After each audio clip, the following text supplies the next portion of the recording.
बचन मसोरे बाबा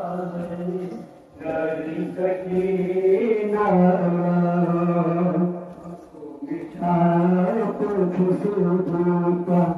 मछली झुका बचन मसोरे बाबा गरी सकीना हमको मिठा खुशबूका मछली झुका बचन मसोरे बाबा